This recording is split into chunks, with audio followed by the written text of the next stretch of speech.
rock and roll music is so goddamn important. It really is. And the way you would look at that, you're in the middle of it now, so you can't see it. But if you look back in 100 years ago, 150 years ago, during the period of classical music and romantic music, Baroque music, these were all in conjunction with graphic arts. And the same thing is happening now. We're in the age of rock and roll. And the art that I do and these other guys do is rock and roll art, hand in hand. And you can't see this now. In 100 years from now, you'll look back and you'll see that this is the age of rock and roll, and this is the stimulated visuals of this period of time.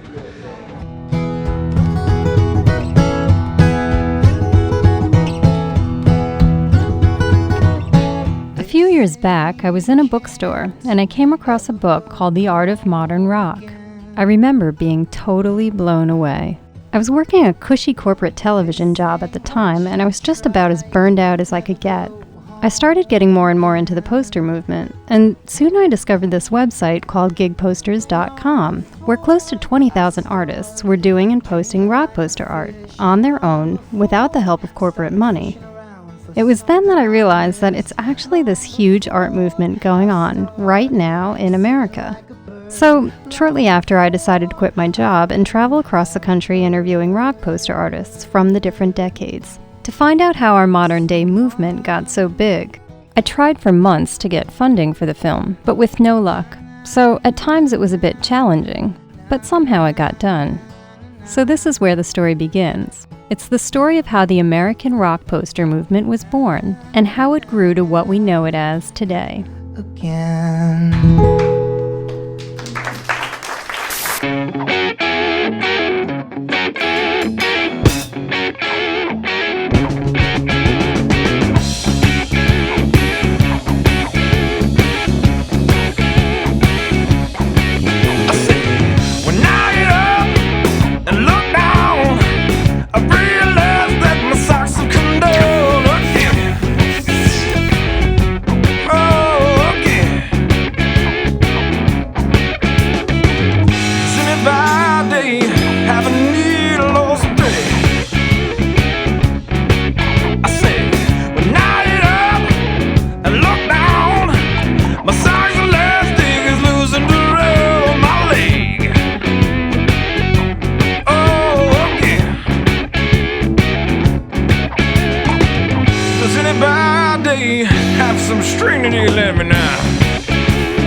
Slides down my leg, winds up deep inside my shoe. Get on me. I came home from work one day, and I remember coming home, turning on the TV, and on the TV, an Army commercial came on, and it was like, you know, that typical Army commercial, you know, that real triumphant music and the guys, you know, learning how to operate machines. And the narrator said, "You've read the stories of other people's lives. Now start writing your own." Right? And it was talking about the Army. But it hit me in a totally different way. I'm like, yeah, well, I gotta start writing my own story, right? So like about a week later, I quit. It was hard. I mean, I remember I would eat one time a day, and I would do posters in exchange for food vouchers at some of the venues. It was sacrifice, but I don't really see it that way unless I'm like in a setting like this, sit down and think about it. It's kind of like you just doing what you had to do and you were happy. I got my start doing posters kind of by accident. I'd always been into posters, and like growing up as a teenager, I always had really cool rock posters around my room. And I knew I wanted to be an illustrator and an artist, and I've played music since I was 15, and so by default I was the one asked to start making the flyers and stuff.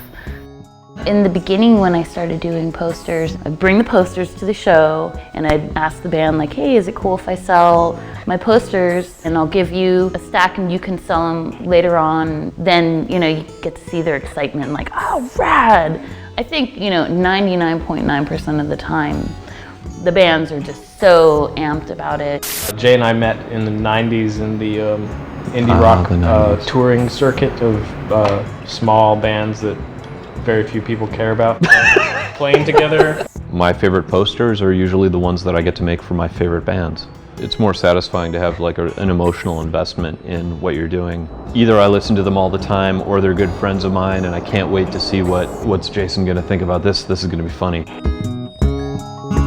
My first poster was actually a flyer. It was for Nirvana, of course unsanctioned whatsoever. It was just something I was doing just for the hell of it. I was going to the show and I was really excited about it. I did up this little flyer and I put them up around town, and it was just kind of fun. It was kind of like a little tee-hee-hee because I didn't even tell anyone it was me, and I just did it and it was fun. So I was like, wow, that was cool, I was hooked, yeah. I let it out, I gotta scream and shout, I let it out, I gotta get it out, I let it out, I gotta scream and shout, know just what I'm talking about. Back in the day I was... For the most part, the bands just want something cool that will appeal to the fans. And that leaves you with a lot of room to maneuver, as opposed to working with other types of advertising where it's very specific. So if you have something unique and something to express, then I think posters are a really interesting little subculture. The interesting thing about the history of rock posters is we tend to think of rock posters as these glorious full-color things that support an actual event, but that kind of came out of the folk scene.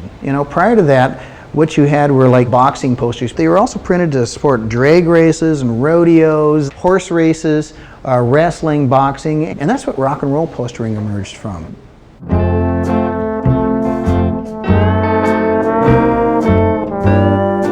Before rock took off in the late 50s, there were several places in America doing poster printing. One of them was a place called Hatch Show Print. Hatch started back in the 1800s by doing handbills and various advertisements for events of the time.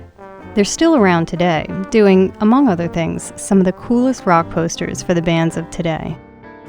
Petroprint was founded in 1879, and the beautiful part about being this old is we haven't changed our technologies. The copper Hank Williams plate sleeps gently against Louis Armstrong's, I think, is a fantastic gesture towards our responsibility as preservationists here.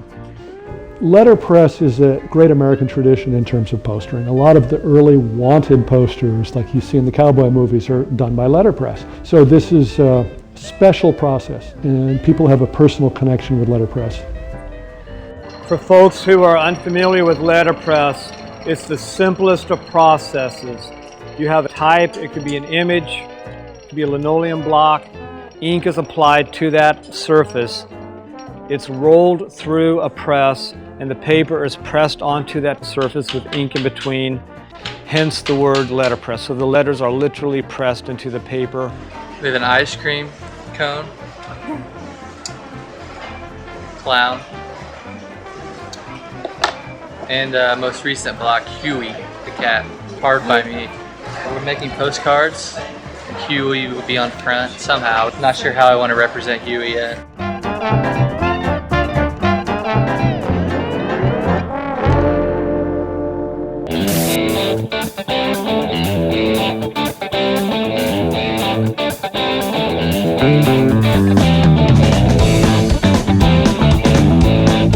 Well, the way I got involved in it was in the mid to late 80s in college. I was a graphic design student and really hated the Macintosh computer. And I didn't want to be in a cubicle doing brochures for a hospital. So we had an old Vandercook that was sitting over there, in the corner, never been used in years.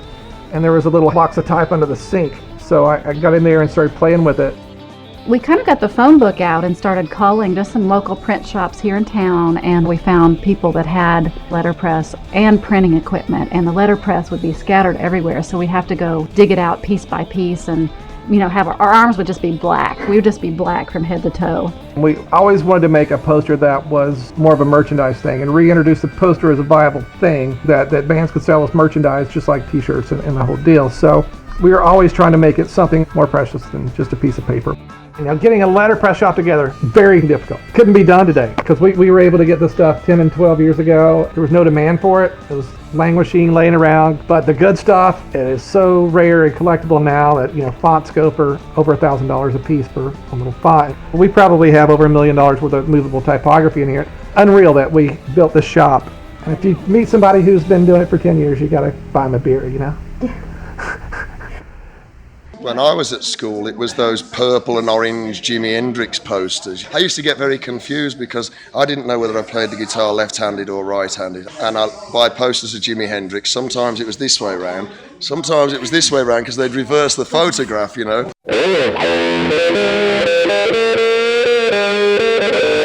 rock concert, as we know it today, for the most part started in San Francisco. It's where the world got its first glimpse of the Grateful Dead, Janis Joplin, Hendrix, and the list goes on. And with the rise of this new music form came a need for advertising, since this music was still not played on the radio. At the time, America was coming out of a repressive 50s mindset, and the bands and the artists who did their posters represented sort of a rebellion against conformity, and in many cases, silent protest against a war many at the time didn't believe in. The 50s were an extraordinary time of conformity, of suburbia, boredom. It sounds stupid, but nobody had long hair. You couldn't have long hair, You couldn't wear a certain kind of clothing. You had to be like everybody else. And the children of the 50s became the screaming hippies of the 60s. If you had a peace sign or a dove on a bumper sticker on your car and a long hair, you were getting stopped. Trust me. A simple little icon like the dove meant you were a dove and not a hawk. It was very inflammatory times. If you take into context the events of '69, the Vietnam War being a pervasive event in the lives of all of the people who were 18, 19, 20 years old, these bands represented those who sat on one side of the fence. It was as much about that as it was about the music. The musicians were everything back then, and the reason they were everything is that once you joined, quote, the counterculture, you did stop watching television, and you did stop reading the straight newspapers, because they were lying. They were all telling you stories that you didn't want to hear. In order to join together with the members of your fellow tribe, you had to go to the ballroom. Thursday, Friday, Saturday, Sunday night, there was always 3 bands or 4 bands playing, and everybody would be dancing. On Friday, go either to the Avalon or the Fillmore, and then Saturday I'd go to the other one, and then Sunday, if I liked one really a lot, I'd go back on Sunday.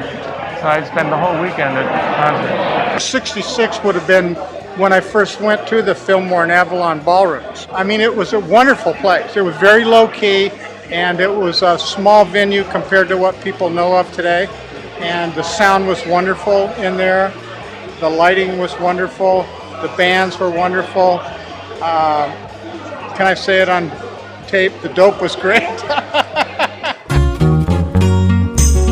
There's a theory in both psychedelic art and punk art, and that is, if you can't read it, or if it offends you, maybe you're not supposed to go. If you can't read the words Big Brother and the Holding Company on a Matrix poster, okay, then maybe it's not for you. It was a game. Can you read this? See, we were talking to our friends. When I would go to the Family Dog dances or the Bill Graham dances, I knew half the people there. These were the artists, the poets, the fringes of society that were creating this new culture. The lettering that was You had to sit and puzzle over it. If you were stoned, you could read it, live on Friday at the Fillmore West. But if you were too square, you couldn't see it. It's kind of a Rorschach blot for hipness. The Fillmore Auditorium is one of the few dance halls that was around in the 60s in San Francisco that still puts on shows today. If you go upstairs, you can see a huge collection of posters that were done for the venue. Posters done for, in many cases, the love of the scene and not so much the small paycheck the artist got for doing them. Most of the Fillmore's success was due to a man named Bill Graham, who had moved to San Francisco after escaping Nazi Germany as a child.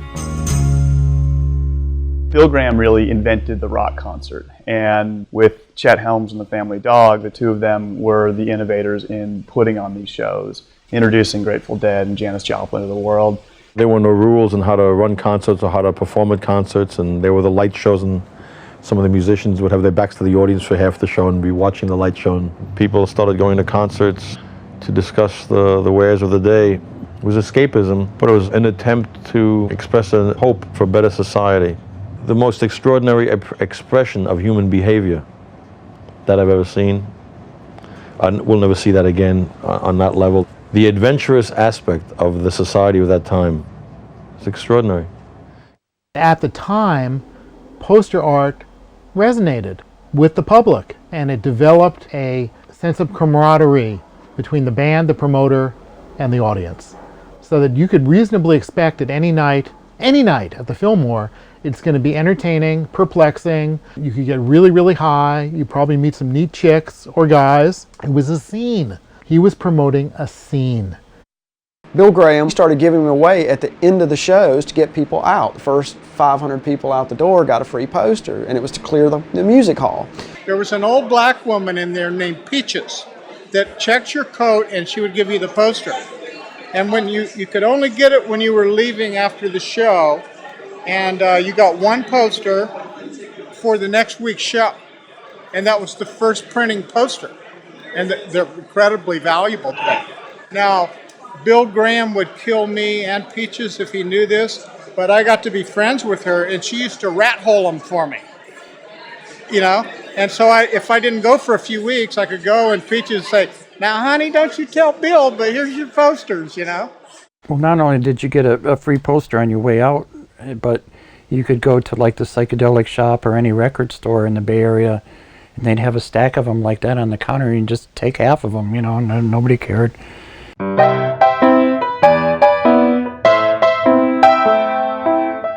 We had a show in '67.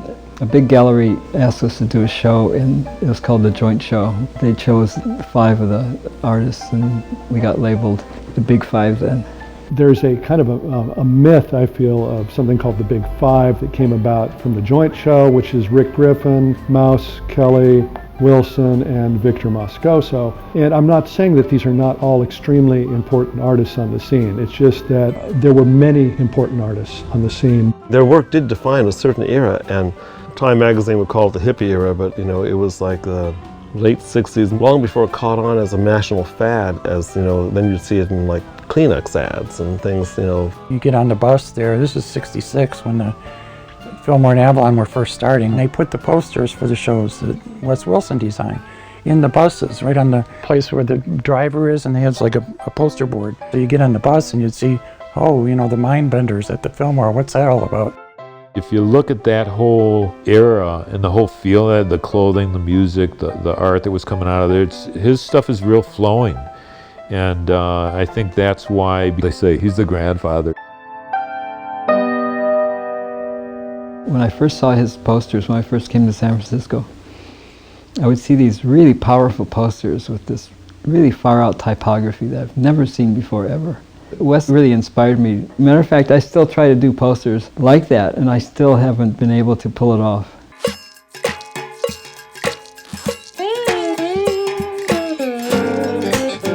One of the most revered rock poster artists of the 60s is a guy named Stanley Mouse. Stanley was from Detroit, and he was influenced by the car culture there.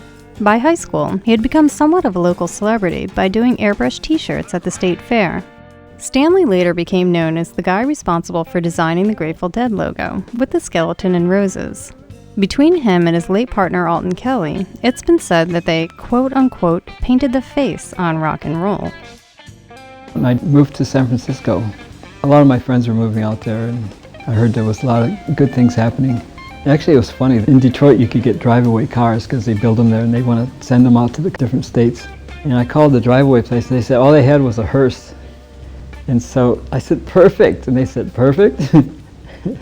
So I put a Make Love Not War sticker on the back and put in the dog and my girlfriend and all my art stuff and headed to San Francisco.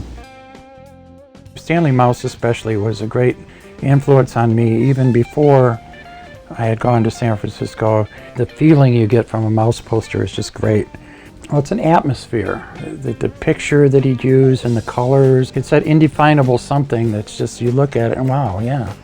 The first poster I did with Kelly was for the Grateful Dead, and it was a picture of Frankenstein, and we misspelled grateful. It's funny, Kelly's not a good speller, I'm a good speller, but it still got by both of us. But we spelled it G-R-E-A-T. Oh, after it got printed, we suffered tremendously. But in a way, it was good that it said great. Well, because they were great.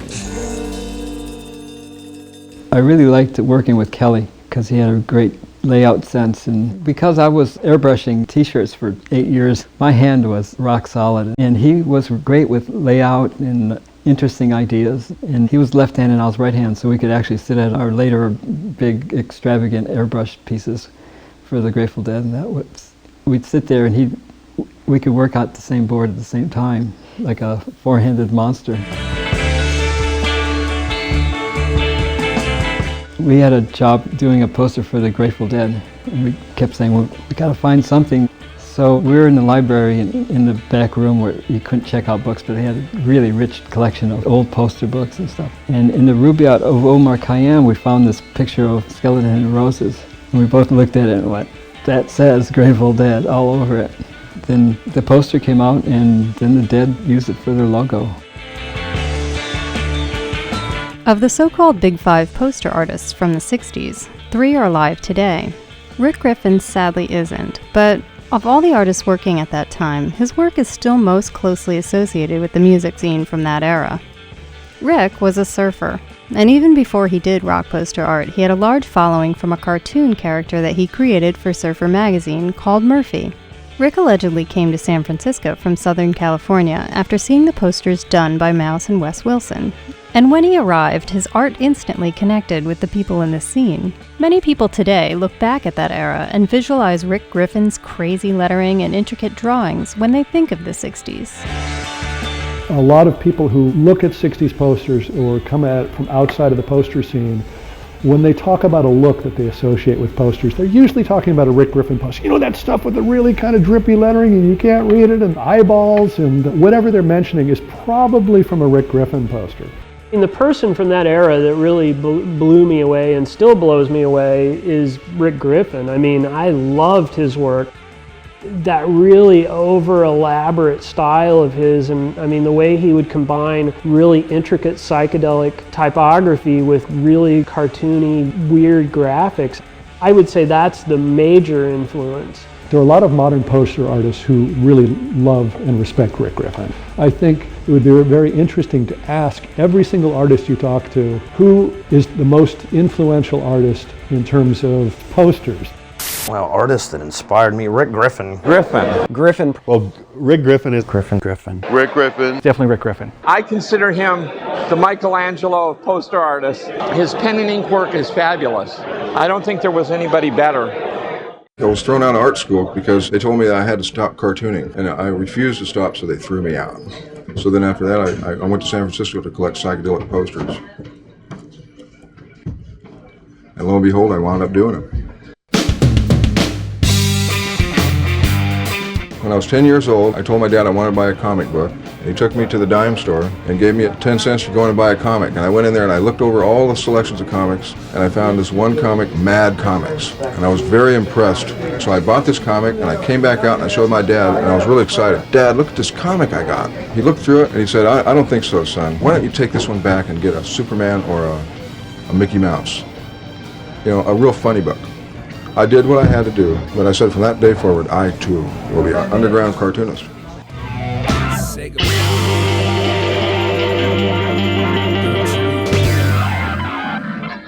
One of the main reasons that Rick Griffin's work resonated with so many people is that Rick stepped outside of everyday experience.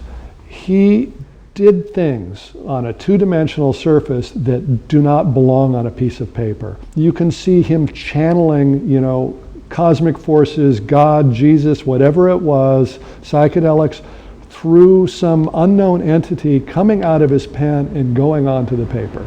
Probably the most famous example of psychedelic art is the famous eyeball image that Rick did for Jimi Hendrix. The eyeball is one of the few images I know that transcends from 60s hippies to hardcore punkers. I think we all ripped off the flying eyeball at some part in our career. It's just a classic symbol of just rebellion or against the norm.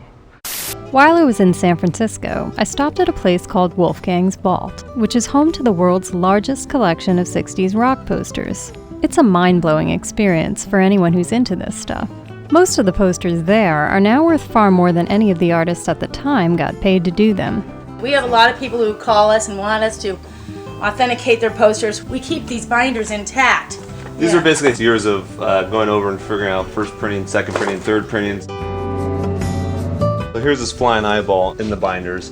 Sometimes it's a smudge, sometimes it's a mark, and they come out on every single poster, and that will delineate what's real, what's fake, what's first, what's second.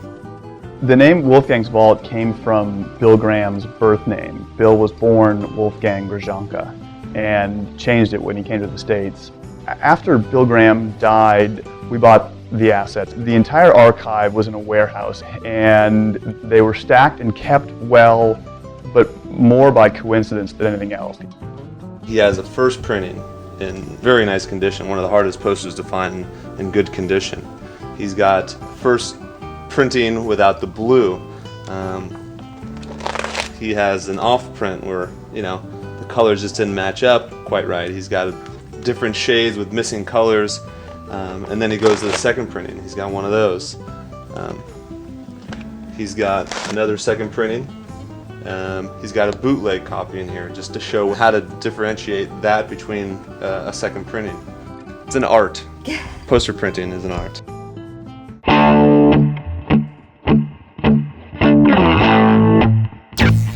Out of all the artists in the 60s, I think Moscoso was probably my favorite just because of the psychedelic colors and the use of color, and you could kind of trip out and not even be on drugs. I used to look at his work. I think the first time I saw it, I was on LSD, at some little zany comic that they had in the 60s and 70s, and just thinking, then later on, seeing it when I was completely square and straight, and realizing, no, I wasn't imagining that. This really is the way it looks. And he really was evoking this other state of mind that is not in the square world. I started out trying to be into museums and stuff like that, valuable to the rich. Forget it, didn't happen.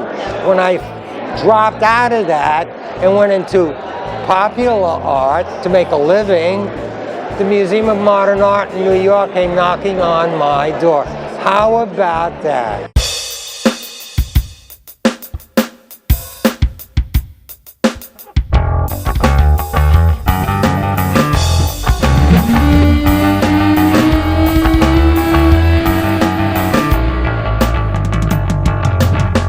My schooling got in my way. I had learned that a poster should transmit its message quickly and simply. I had learned that lettering should always be legible.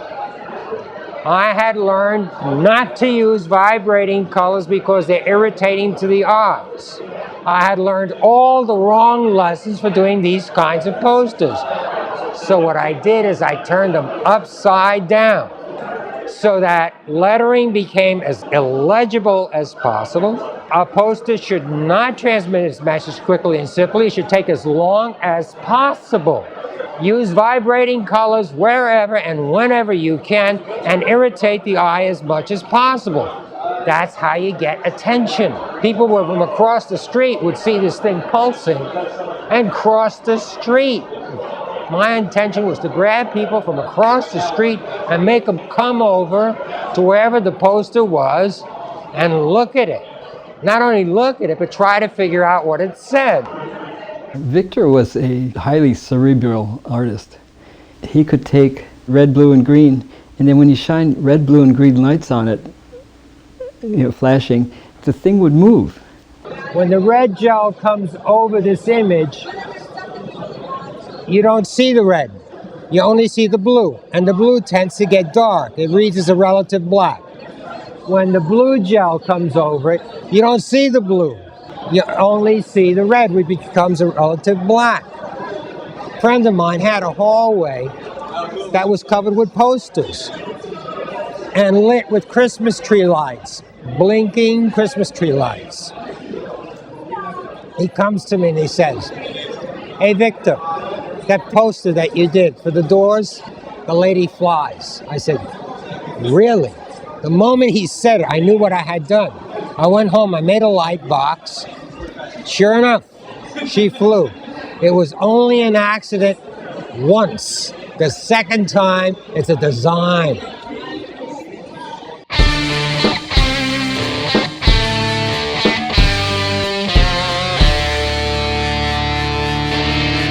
Most people don't think of Detroit when they think of 60s rock. But the truth is, many of the bands coming out at that time also went to Detroit after hitting the West Coast. The city has always been a hotbed for music, dating back to the famous Motown era. And it's home to several ballrooms, one of which is called the Grandy Ballroom. The Grandy was the center of Detroit's psychedelic scene, and many of its posters were done by an artist in the scene named Gary Grimshaw. One thing that does get overlooked that people don't understand about Detroit is that the automobile industry didn't make Detroit. Detroit made the automobile industry. This is a big place for stove manufacturing and the proximity to raw materials in the Great Lakes and the steel mills, but most importantly, the skilled labor and the craftsmen who were here. So there's this long history of craftsmanship, and a lot of that plays into the art that you see in Detroit. My first job actually was the first Grandy Ballroom poster. My best friend was Rob Tyner. He was the lead singer of the MC5, and Russ Gibb, who started the Grandy Ballroom, hired the MC5 to be the opening act for the ballroom. And it was all ages, there was no alcohol. Most of the people that went there were high school kids. When I was in high school, every week they'd put out the Grandy Ballroom flyers and handbills, and I'd always get them, and in my classes when I should have been studying, I was drawing my own handbills for these shows, kind of based on Gary's style. The posters reinforced visually the scene that was going on in the ballroom. If the Grandy Ballroom hadn't done any posters and just put on the shows, it would be really hard to go back and figure out what the hell happened there. But since there was a card or a flyer or something done for every show, you can reconstruct the whole history of it.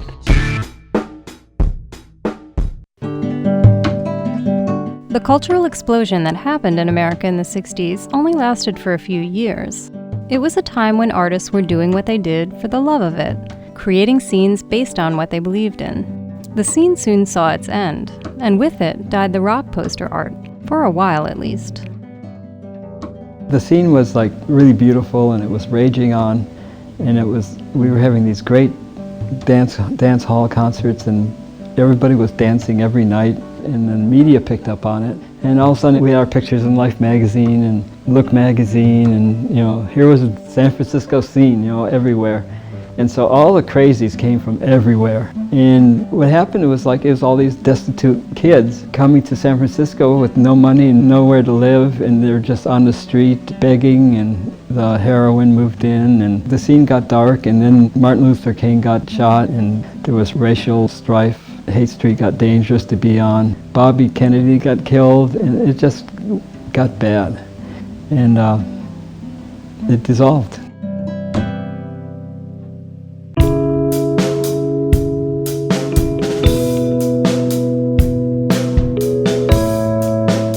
Like my son always said to me, he said, "Why in the 60s did you just have parties Why don't you go blow up some buildings like the Weathermen? I thought about it for a long time, and I said, well, because having parties countered the bad stuff that was going on. We were having good stuff going on. We were having art and poetry and music and showing the world what life should really be like. Not war and oppression and greed and misery, but it should be joyous.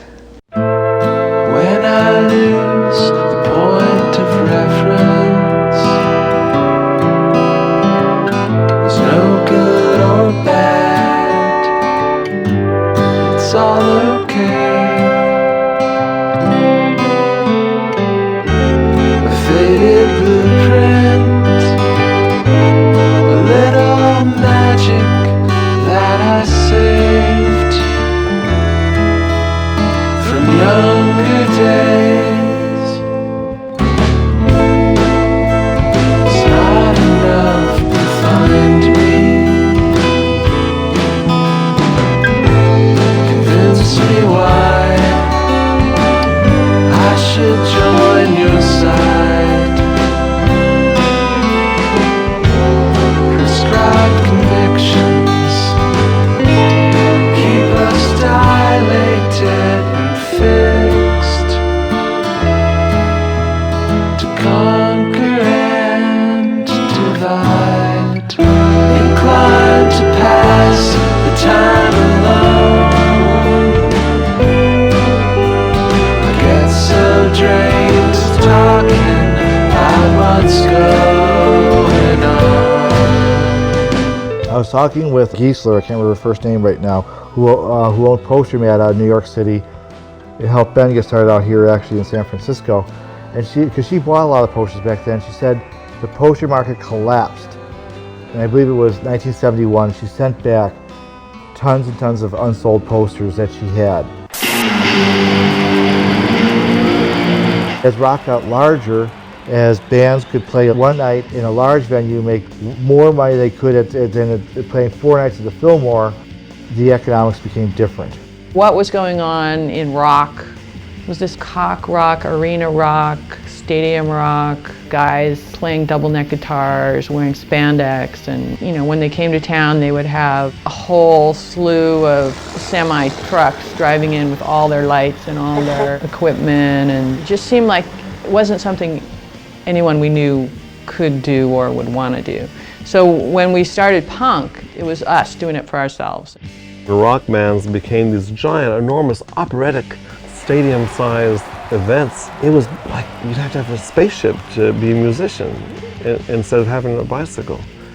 And a lot of people thought, to hell with this, we want to get back to where you can just have a bicycle.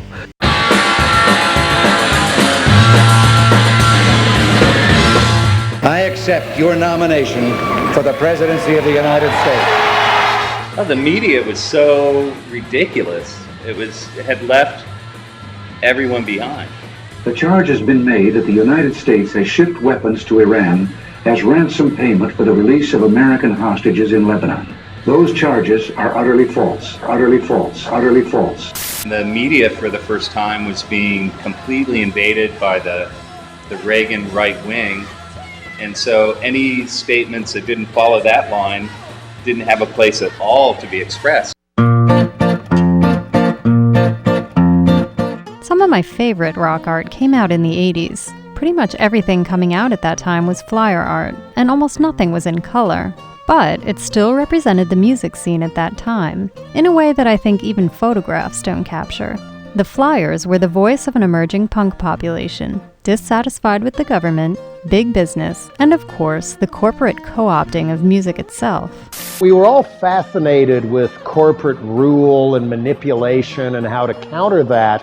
And so what a lot of the early flyer art was anti-advertising, or putting the ad man's talent towards advertising rebellion and insurrection instead. I think a lot of what happened with punk rock in the 70s was, outside of New York and LA, you had these isolated places like Akron or Cleveland where there were these weirdos in a vacuum, and they were just sort of doing things that were interesting to them, and their only influences were maybe like some Captain Beefheart records or something. So they created really interesting, cool stuff because of that. in the beginning. It was like the Dadaist movement of the beginning of the century before the First World War. Theater, music, poetry all at once. It wasn't just music, it was art. And sometimes there were flyers for things that, they weren't bands, they weren't events, they weren't anything. They were just weird Dadaist type. And some of them were really cool, and then some of them were real lame. And I thought, boy, I could probably do at least as bad. People came and they were like, I could have written that song, you know.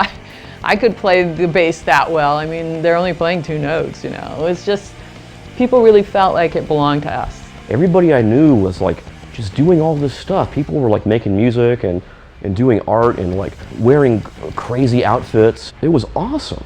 It was like every day was like an adventure. Like you would get up like, oh, what cool thing will happen today?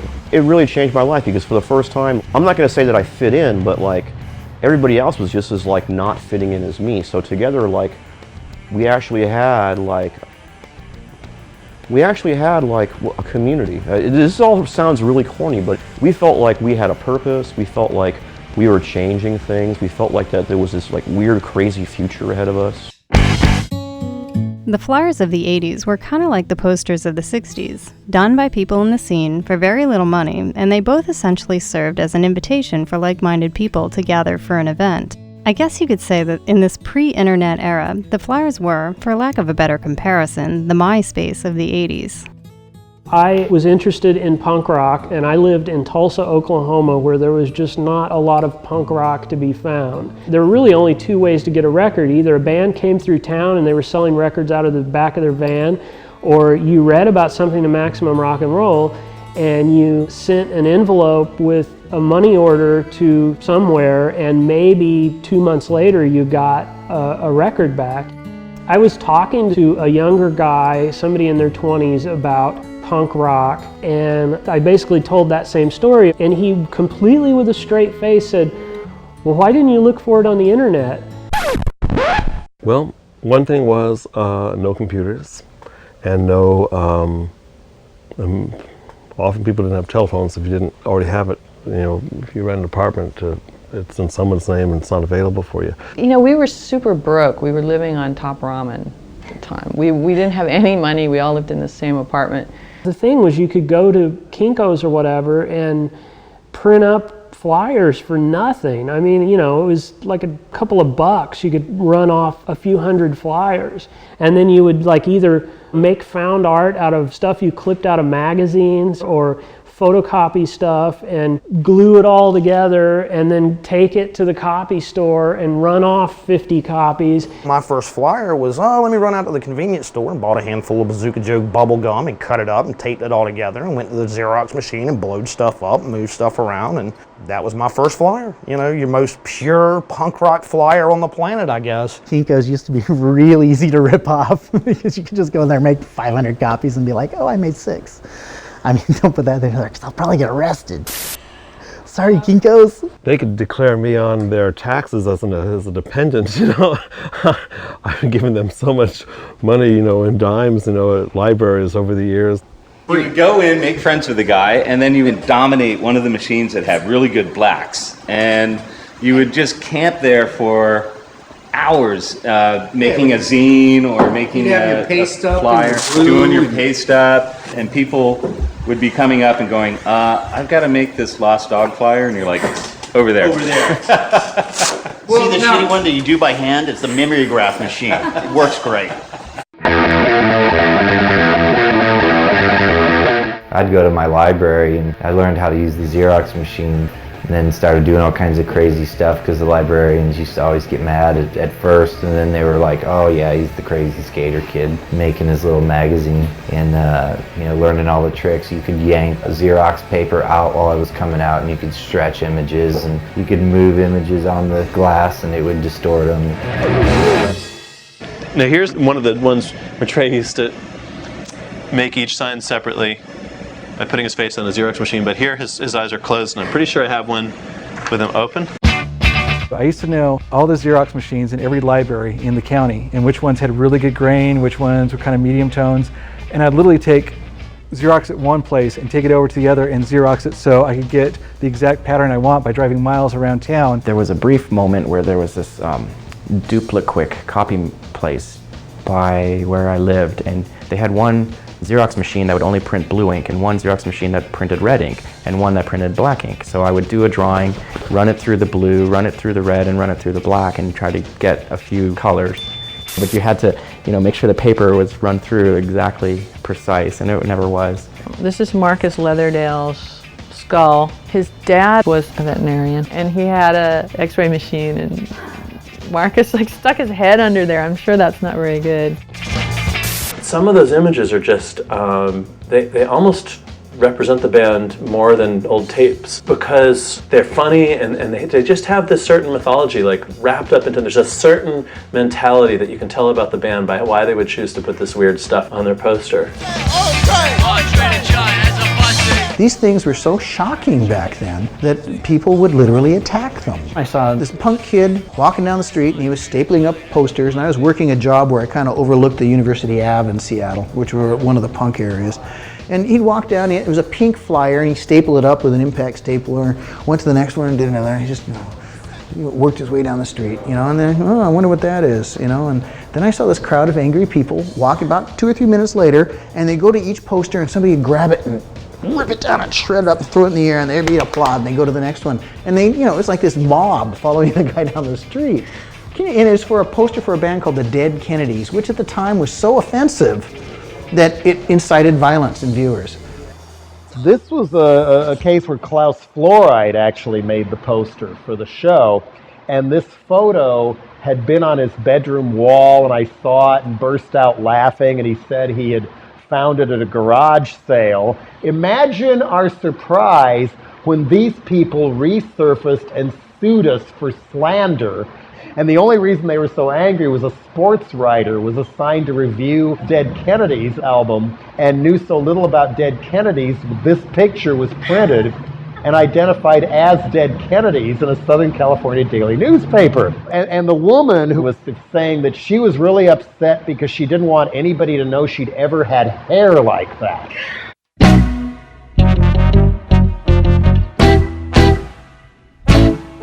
We would go crazy with telephone poles, stapling it up, and we'd have to staple all around the edge because people would peel them off, and it would just make it so that they would just give up.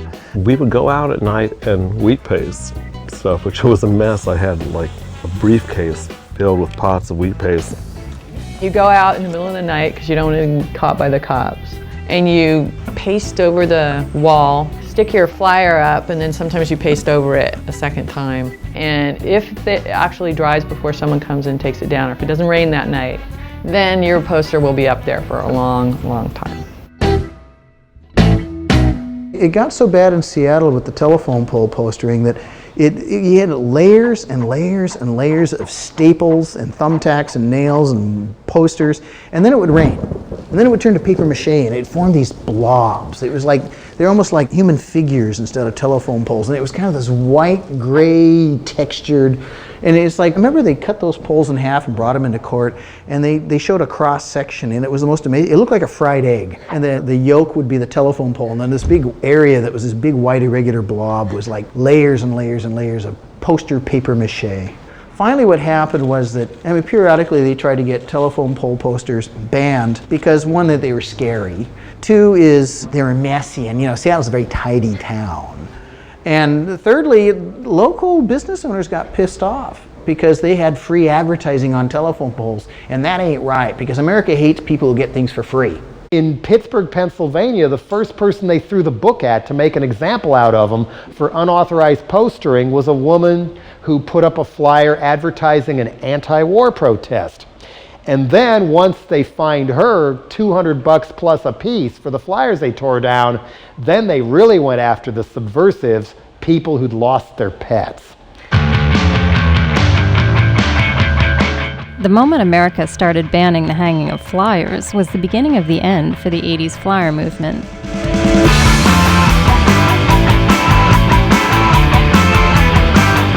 The 80s were coming to an end, and cities all over the U.S. began to see less and less Xerox art on the telephone poles.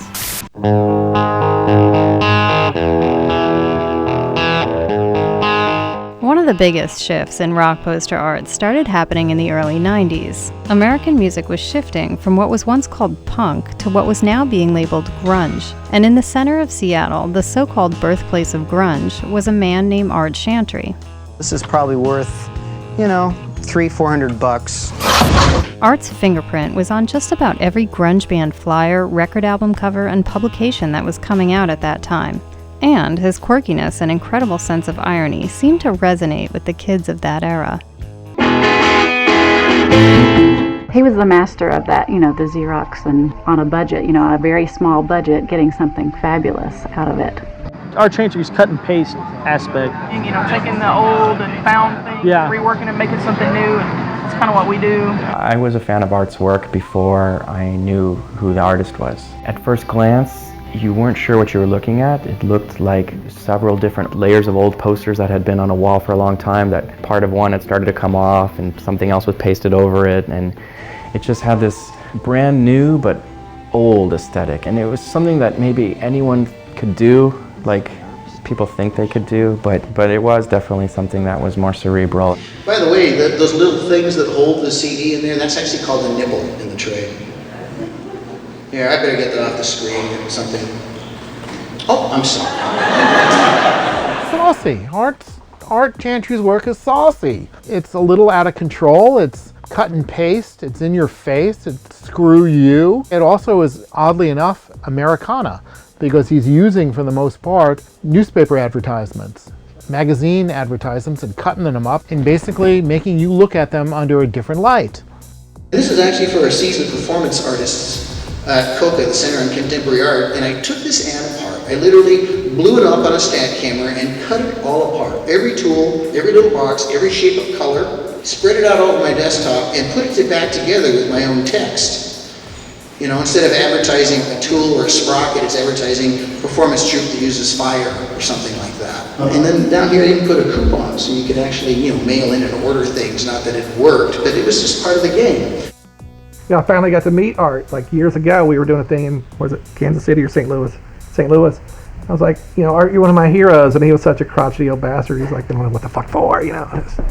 It's great. The actual functionality is during this phase. Could you take that kid and strangle him? I was in a head shop back in the late 60s, and I was probably 14, 15 years old, and I saw my first psychedelic poster, you know, and it was like, what is that? And I talked him into selling it to me, and it was the Skull and Roses thing. Then I discovered Rick Griffin, and my whole world shifted on its axis. Well, I wanted to be an archaeologist. I went to school, I wanted to dig up lost civilizations and you know, pyramids, and you know, I quickly realized that was not what archaeologists actually did. I ended up with a degree in art totally by accident. I still am doing archaeology. Posters, they're cultural artifacts. If you document, you create history. And probably done, I guesstimate, somewhere between 2,500 and 3,000 posters over the last 30-something years. I had worked so hard. And it's like when the Seattle scene took off and grunge hit and all that stuff, I thought, oh good, now I can get rich, you know? Now I can make a living. But all of a sudden, when all the vultures came to town and wanted to exploit the scene and hire all the hipsters, they go, well, who's doing all these great graphics? So we'll talk to Art. And they meet Art and they go, this old dude? As Art was cranking out poster after poster, something else was happening in Austin, Texas. Something that would forever change how the world saw rock poster memorabilia. In the 1980s, as rock was going into one of its mild doldrums, an artist named Frank Kozick established himself in Austin, Texas. Austin in the 1980s was this amazing, fertile paradise for the counterculture.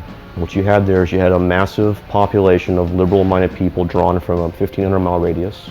You had a wonderful, bucolic, full-service small town with a major university, so all the bands came through. It was like a garden of paradise there, and a lot has come from that scene, and I was very, very lucky to have been part of that.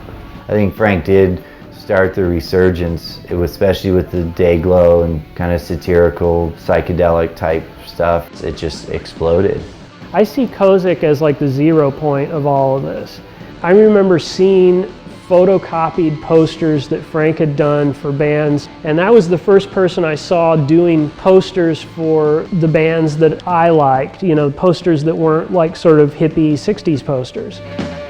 Frank's posters became omnipresent, and people saw them and said, my God, this is really cool, I could do this too. And a whole bunch of people decided they were going to do screen printing. He was the first one to come along, and to begin with, he broke out of regionalism.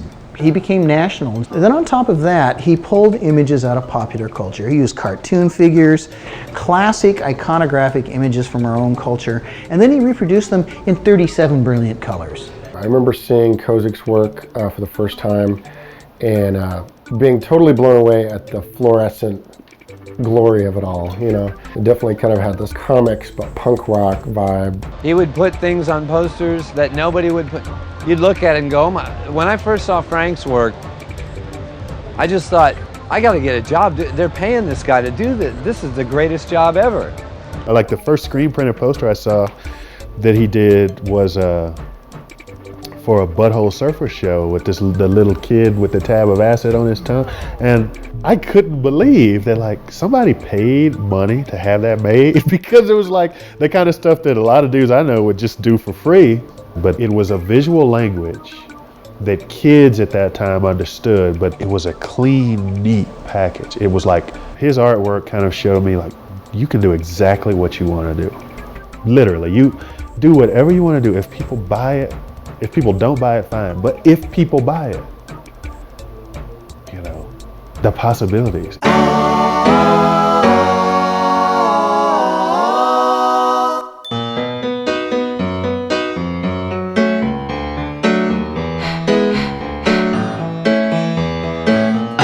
Don't know, I'm trudging through the snow, not blinking and just thinking, whoa, things for real, my hands are holding steel and maybe they'll be holding you. Your heart dies, I won't be surprised, just blame it on a little road. It was not just a new poster art form, is almost a kind of new kind of humor finally bursting out from behind the closet. I think my favorite Kozick piece ever was just this innocent blind girl in a little dress holding out her hand with this evil little boy about to hand her this big tarantula that's gonna bite the hand. I mean, that one I love. He's got some posters that are so funny. My favorite one is I use two little fluffy squirrels, and they see a little sign that says free nuts. And it's a hole in the fence, and behind it is this giant devil thing, you know, with big spikes, and they're going to be annihilated, you know. Well, I grew up in Europe. I have a Spanish mother. My father was an American serviceman. My parents were estranged shortly after my birth, so it was an odd sort of a youth. So I dropped out of school, I ran away from home, got a job in the Air Force, enjoyed it thoroughly. And what the Air Force did for me was it stationed me to Austin, Texas, just in time for this sort of like amazing cultural thing that happened there. And I started doing posters for what later became like really well-known national acts, is that like I would do their little local gig there in Austin. As Frank started to dominate the rock poster art scene in Austin, he met an artist named Lindsay Kuhn. So you're gonna run up there and skateboard down it and then jump over all this stuff to get to the roof over there. It's the only way to get to the roof. That's how you're gonna get to your office. Yeah, you have to go over that. And if you hit the boxes, you know, those are all like, you know, for film set, it's all empty boxes, so it doesn't hurt that much when you hit them. Lindsay knew how to do silk screening, and soon he and Frank started their first print shop in Austin.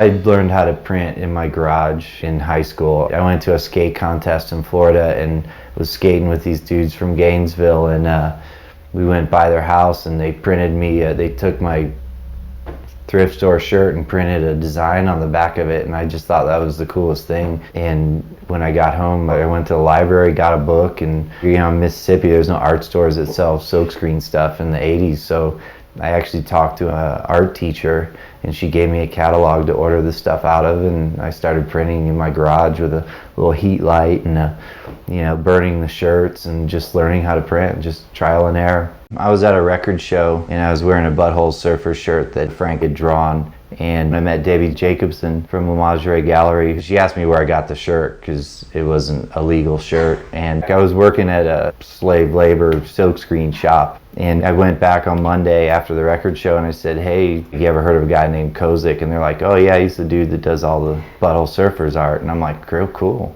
I was like, yeah, I just got a job printing rock posters and art. And they were all pissed because I had just moved from Alabama like 6 months before that, and all those guys wanted the job. Lindsay came on and we built this little print shop. It was complete. It had a press, set of racks, it was all set up. And basically Wacky Land is what we ended up calling it because I was going crazy dealing with everybody, just kind of managing 7 people who were at shows all night after working. So we're printing my art stuff, and I printed like my first big silkscreen fluorescent poster. It was a pig face poster. People freaked out. They'd never seen anything like it. Because it wasn't just like a little zero, it was this fucking huge day-glow poster for a punk show. And people just lost their minds in Austin. And that's when it really started getting collectible, like 92, 93. I mean, people would go through our dumpster looking for rejects. I'd go out at night, dump stuff into the dumpster, and there'd be people in it. Everyone on the streets would take them off the poles and the record stores, all that stuff. My great joy at the time, because I really believed in the scene, right? And so it's like, I want to produce these items, and when people saw that poster, they would be like, how can that exist? That was my goal. How can this exist? Who the fuck made this? This is like a $5,000 silkscreen print. Like, who paid for this? Because nobody had any money, the bands didn't have any money. So I thought about it, and I'm like, well, people buy records and they buy t-shirts. Like, why wouldn't they buy a poster?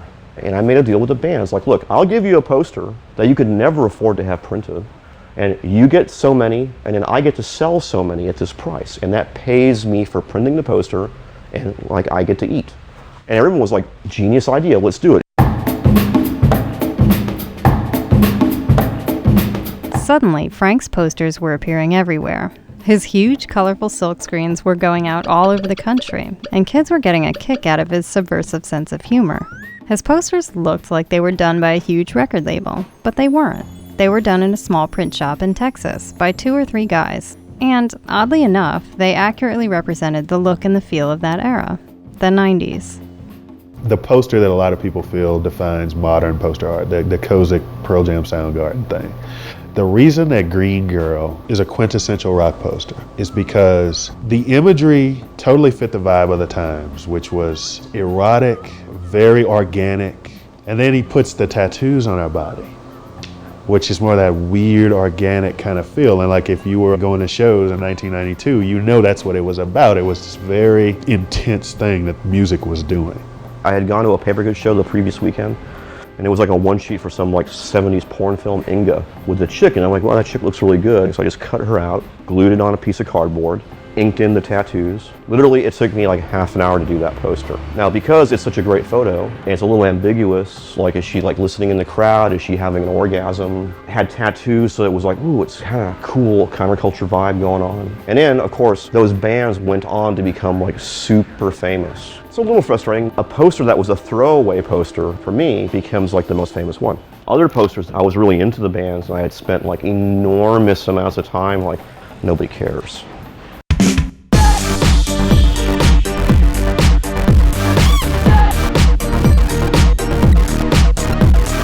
I guess probably like the first guy that really took off and ran with it was Lindsay. Lindsay's images were just really odd and creepy, and the people are all mangled. Some of like the women are mangled and they have like a hook claw, and like, you know, it's just funny.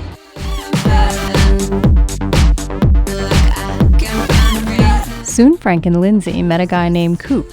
Coop was sort of the next generation of lowbrow California artists, and he immediately started doing rock posters after moving to LA from Oklahoma.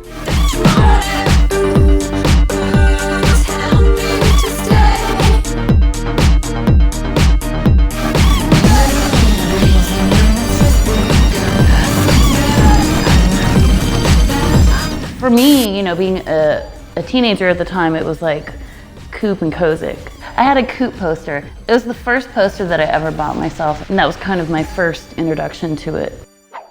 When I was still living in Oklahoma, I used to do flyers for like the Flaming Lips. At the time, the Flaming Lips were just some local band. People in Oklahoma didn't really even think very much of them. But see, I thought they were a great band. I've always thought they were a great band. And when I started doing what it is I'm doing, I was really just sort of figuring it out as I went along, as far as figuring out a way to make a living from it. The first 2 years that I was doing posters, I was pulling those screens and mixing colors and cutting the separations and, you know, the whole bit. Those things have my blood, sweat, and tears in them. Part of the reason I had a connection with Frank was we had a lot of the same tastes. I mean, we were definitely into a lot of the same kind of trash culture and, you know, World War II and images from, you know, propaganda. He would have an image on a poster of like Betty Page, and at that time nobody knew who the hell Betty Page was. You know, that stuff wasn't even on the cultural radar at that point. When I looked at his posters, I knew where he was taking stuff from, and we had that in common. 94, we had like 7 or 8 people working underneath Frank, and we were doing my posters, Coop's posters, Frank's posters, and the occasional art print. We made so many posters that year, it was incredible. I've got to say, one of the things that Frank and I discussed at the time is that, look, we're making a limited edition seriograph that you can buy for $20. And you know, at the time we were selling posters for $20, $25. And now some of those posters are, you know, most of them are worth hundreds of dollars, some of them worth even more. We felt at the time that we were providing a way for somebody who was interested in art and wanted to collect art, a way to do it really inexpensively.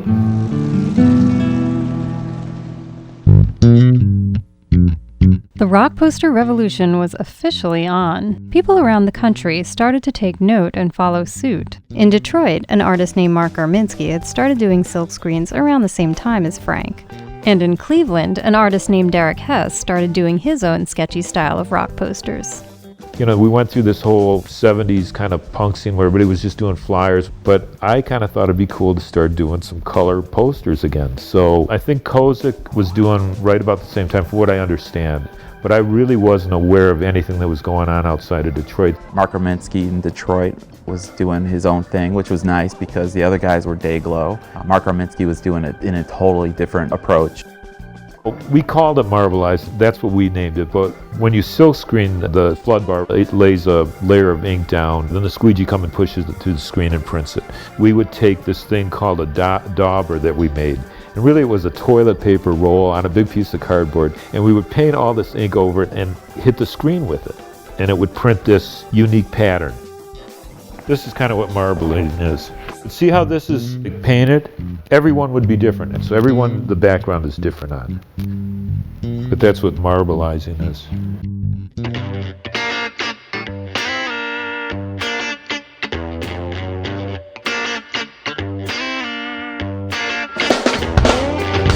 The first time I ever became sort of aware of posters as a thing that there's somebody who's doing this repeatedly and keeps making posters was Derek Hess. Really admired Derek's work, and his drawing style completely blew me away. He took something like this whole sketchy style and made it his own. It was such a departure because to me, my first reaction was that they went out of their way to take an etching medium or something else and apply it to silk screening, which I thought was kind of revolutionary.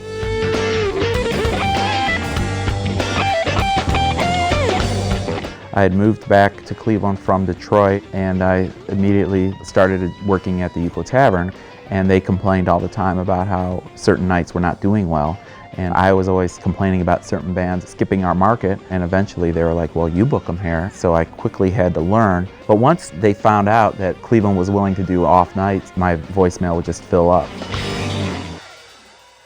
The concert posters that I do I approach them a little different. It's because I was trained in lithography, working on stone lithos, and I didn't have any training in silk screening. My early influences were a lot of comic book artists from the 60s and mid-70s. When they went to art school, they had to learn how to draw the figure if they wanted to move on. The figure is a good way to tell a story because we're all encased in this, and so everybody can relate to a human figure.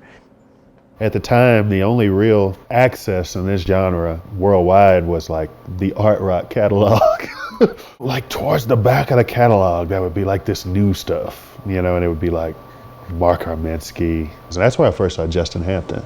It just seemed like the catalog was everywhere at that point. I mean, it just was like, you know, they published it and it went out everywhere. And I was like, you know, wow, there's someone that's publishing this work. And, you know, at that point, especially being a starving artist, I couldn't afford to print, you know, my own run of hundreds of screen prints, you know. So I contacted them, and the first one was my PJ Harvey poster, which was the big one that kind of got me a lot of exposure, and everyone saw that catalog and the ads and juxtapose, and I had people coming out, it's like, oh, you're a rock star, you got all these, like, you know, exposure in these different places, and I was just like, yeah, I'm still starving. When the Art Rock catalogs came out, and there were nice little 6x9 inch full color catalogs that they were sending out all across the country. You know, it said Kozick, Coop, Kuhn on it, and it had all our posters in it. I think that's when I figured, okay, this is kind of blowing up right now.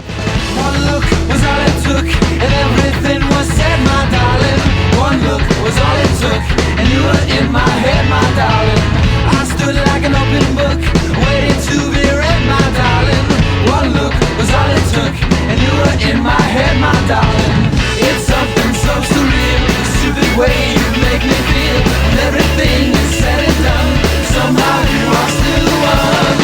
Don't make me wait so long to hesitate would be wrong. The one thing that really started the modern poster explosion, it actually allowed it to happen and get to the point where it is people realizing that screen printing was this enabling medium. It wasn't so long ago that commercial silk screen printing was exactly that. Man, with all his synthetics, hasn't been able to improve on good silk, a wondrous material which requires so little and gives so much in return. A piece of contrasting film is taped in place. The penciled guidelines are quickly cut. Whatever your skill or experience, one wipe with the adhering solvent, another with a dry rag. Don't drown it. Don't scrub it. Just stroke it.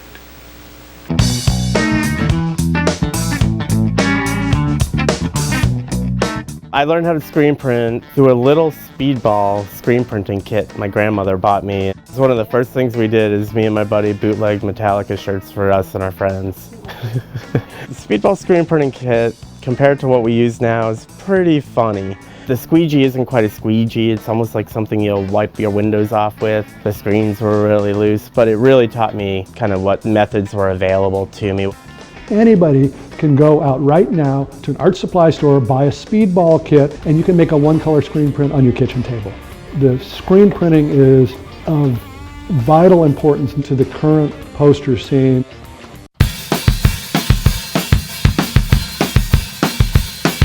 Like any other DIY movement, suddenly you didn't need the help of a big corporation to make something that looked like it came from big money.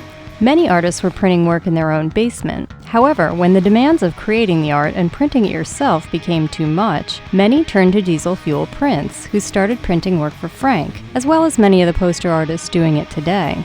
Other print shops like Firehouse in San Francisco sprung up as well. Ron Donovan and Chuck Sperry, otherwise known as the Knuckleheads. When I look at like new product and stuff like that, and you look at the manual and it says like, oh, well, you can do this and this and this with it, but you definitely cannot do this, this, and this with it. What's the first thing that I do? I do that. They're great cats, but they go home to their studio and they just do the work, and the work speaks for itself.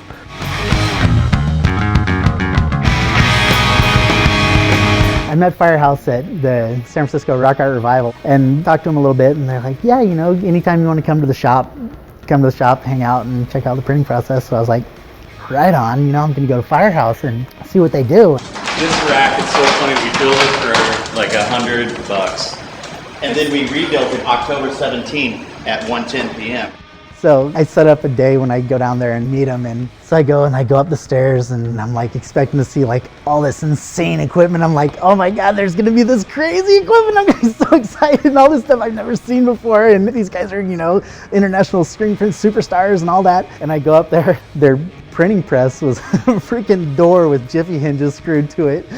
And I was like, I'm like, so where do you print your posters? Oh, right here. Well, look at it right here. This is a table, but it's an office door. It's an actual office door.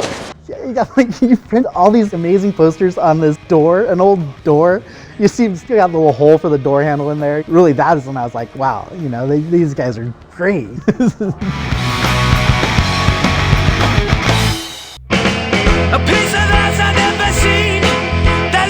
Something else happened in 2001 which took the number of poster artists from a few hundred to several thousand. A site called gigposters.com sprung up, and with it emerged rock poster artists from every part of the country imaginable.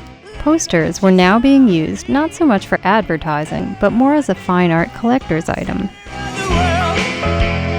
I'll tell you, I only thought there were about 20 people or 25 people doing this, and I didn't know, even after seeing gig posters for the first time, that some of these people have been making posters for as long as me and Ron. When I first started on gig posters, there was maybe a couple hundred people. Man, not even that many, maybe 100 people. Now, go to gig posters and pull up artists, page upon page upon page. Gig posters for me became a conduit to the artist's own sites. Espresso beans and gig posters were absolutely critical from the standpoint of not only the artists, but also for the people like me that just gotta have the next sweet looking poster, you know? I just graduated from a technical college. I really wanted to kind of practice my skills, so I wanted to create a website that I enjoyed, and I decided to start gigposters.com basically with my own collection of posters. I just thought it would be kind of cool to invite other people to join and post their posters up and make it more of a community sort of thing. And I had no idea what it would turn into, but more and more people were telling everyone they knew about it, and it just steamrolled into what it is today. It's made a lot more people accessible to being able to do posters, to doing any kind of artwork. And there's a club around every corner, so anybody can go to that club if they know somebody, which is what's happening. I mean, there's hundreds and hundreds of guys doing this now, and it's become a career, as opposed to when I was doing it, I saw my career as I was an artist, and I saw doing these posters as one aspect of being an artist. It's become a huge thing now, and it's like, I mean, I've talked to certain clubs that were like, dude, I get emails like every day requesting to do show posters. I'm just like, wow, that's insane. It's ushering in a rebirth of American illustration. Since the advent of the computer, illustrators went out of business. Some of the best illustrators I know ended up going to things like roofing because they couldn't make a living doing illustration work anymore. And now, because of gig posters and this poster thing, we have an entire new generation of American illustration. I think I realized that there was definitely a movement with the flat stock events. When those really started taking shape, that's when it really felt like this is a community, this is growing, it's organized. Well, the first flat stock came about for just two reasons. It was gig posters, which organized everyone, and it was Frank. Well, it's like I had been hanging out on those gig posters forums for a while, and everybody is like sort of pissing and moaning that like we can't get our stuff in any shows and we can't make any money. And I sort of floated the idea, I'm like, why not have your own show? So like, and we did it, and a bunch of people came, and it seemed to do well. So I think now they're on like their 15th one, and each one gets better and works. Oh, this is my shopping list. I've already made some commitments. So I'm walking through, I'm doing my damage assessment and figure how much I have to defend with my wife, and then... What's the ballpark of the grand total? It's about $800. You stop and go, and I want that one, and I want that one, and I want that one. And then you realize that you've got to buy an artist that's half an inch thick. In '95, I was huge into fish right after I graduated high school. He'd be one of the first people into the show, and he sold out posters. You couldn't even get one, you know, and you wait in line. That's why I'm like, we're going to be first in line today, and sure enough, like third in line. And I scored like the only Deer Creek fish piece, so definitely worth it. There are a lot of people who are very snobbish about what is art. And the reality is that if these important works of art that are only appreciated by the select few are sitting in some room somewhere and people have to look and say, oh, can you tell me what this means? And they don't say anything. What the hell does that mean? It doesn't mean anything. If you've got a poster and people look at it and they relate to it and it changes their life, that's what art's about.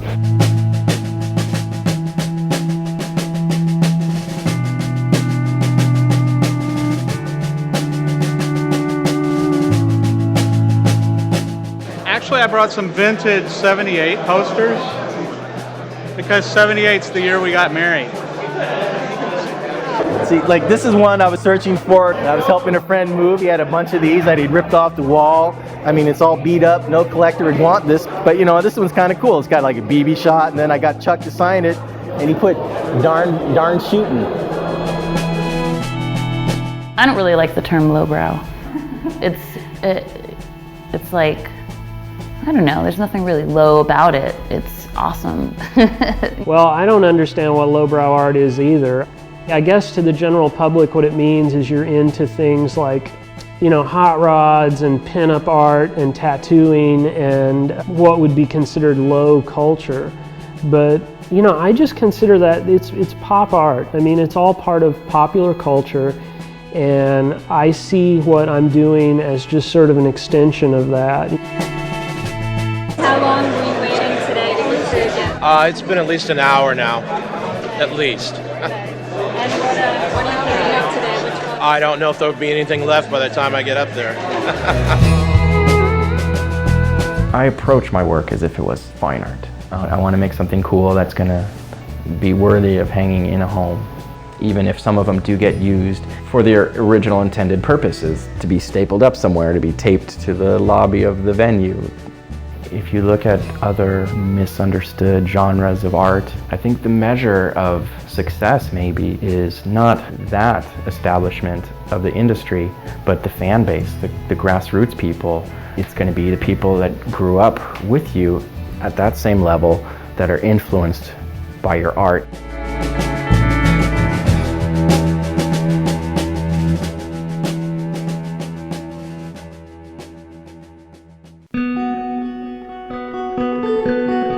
If you take all the artists that have ever existed, right, like a tiny percentage of them had the fortune to live in a period where they were part of something. You know, most artists are toiling in isolation, you know, but just to be a part of something and to, like, you know, I'm fortunate. I'd hope to think that, like, the work that I'm doing in 20 years is still somehow connected to the underground that it came from. That's what's seemingly most exciting in any generation, is what's coming out from underneath. Yeah, it's pretty much a losing money deal, or breaking even maybe. I think maybe breaking even, but that's not why I do it. I do it because I love music, and I love the local scene, and I love, you know, punk rock and all that's involved with that. At every show, kids come up and ask, how did you start doing this? What do you got to do? It's like, you just got to do it. Go find a book and start doing it and practice. And when you mess up, it looks just as cool. I know some friends who have different jobs, and they work their jobs and they feel like, I'm going to quit my job because this is not what I'm supposed to be doing. What I'm supposed to be doing is being lead guitarist of a band, or being whatever it is, a painter. And I never feel like I'm missing something that I'm supposed to be doing. I wake up in the morning, and I wake up early, and I can't wait to get to work. I think the work that I did reflected that sort of rock and roll, you know, underground popular culture, because it reflected my tastes. You know, that was my world, that was my generation or whatever, so in that sense it reflected it. And the fact that my work was and is popular, it was reflecting something. I mean, you know, Robert Williams always used to talk about how the Impressionist painting represented an absinthe-based culture, and the way he related that to what he does and what I do is, he said, you know, that's the thing 100 years from now, is that everybody will look at, like, our work and say, oh yeah, that was the end of the Second World War and the fall of communism, of just this sort of weird boiling pot of angst and rock and roll. And something else is going to come along, I guess, and I don't even really know what that is.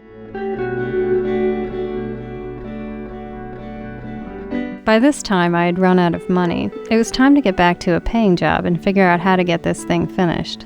But the trip was something I'll never forget. Here's to a movement that's always been about making imagery inspired by the era that it came from, powered by the people, challenging the status quo, and doing it without anyone's permission or the backing of big money. A notion I guess you could say I can identify with.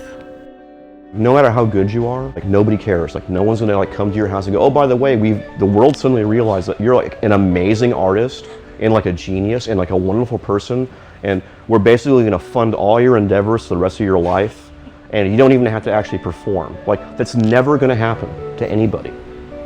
Like no one's ever gonna come to you when you're at home like all depressed and like eating too much and go like, oh, like here's a camera, okay, and a travel budget, and here's an idea for a documentary, and we're gonna give you like all these magazine articles because you're really cool.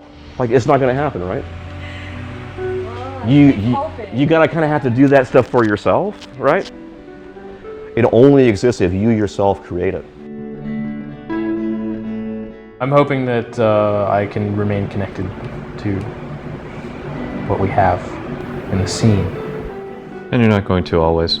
No. And I'm not going to always, but maybe we can become old and grumpy with integrity. Right.